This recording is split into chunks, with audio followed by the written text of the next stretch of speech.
Huwag nyo akong patayin.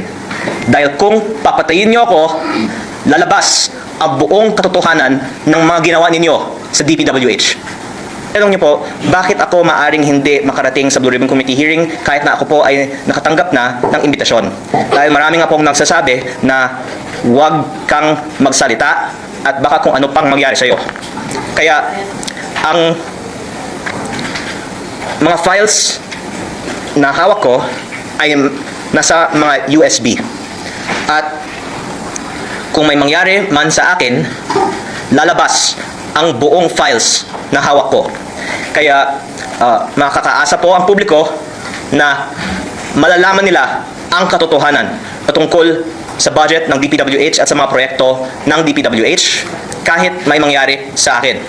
Pero kaya ko po sinabi na hindi ako sigurado na makakarating ako sa Blue Ribbon Committee hearing dahil kung babasahin ko po sa mga ipinarating na sa akin at sa aking ina, hindi ko po alam kung ano po ang mangyayari sa akin bago mag Blue Ribbon Committee hearing. Opo, sir, hindi naman po ibig sabihin na you need to seek permission from the House Leadership or the Speaker. Hindi po. Basta ako po ay may imbitasyon. Basta ako po ay hindi patahimikin, nais ko pong dumalo sa Blue Ribbon Committee hearing.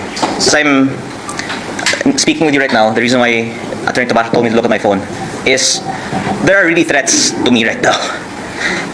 Dahil baka noon hindi alam ng iba ang ibang hawak ko maliban sa Cabral files. Ang lumabas na sa media ay tip of the iceberg po lamang.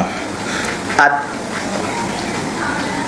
kung ilabas ko lahat ng mga files na hawak ko, maiintindihan ng taong bayan bakit higit pa sa lahat ng ibang mga target, ako ang pangunahing target ng iba't ibang mga personalidad sa nakaraang mga araw at linggo.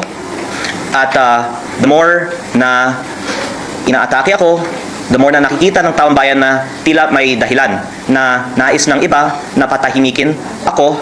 At ako naman po ay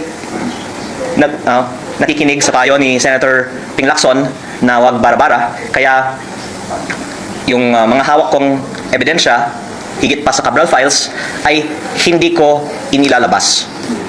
Pero ang taong bayan na mismo ang pwedeng makakita na tila may dahilan na napakaraming mga personalidad ay umaatake sa akin.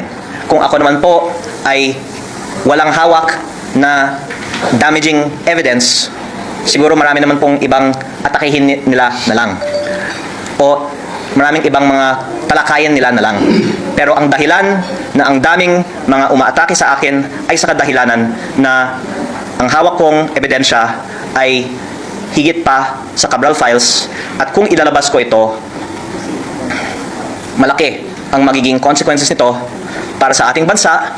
At dahil sila po ay nagmamonitor sa ating press con ngayon, ako po ay sumusunod sa payo ni Senator Ping Lacson na wag bara-bara. Basta wag nyo akong patayin. Dahil kung papatayin nyo ako, lalabas ang buong katotohanan ng mga ginawa ninyo sa DPWH.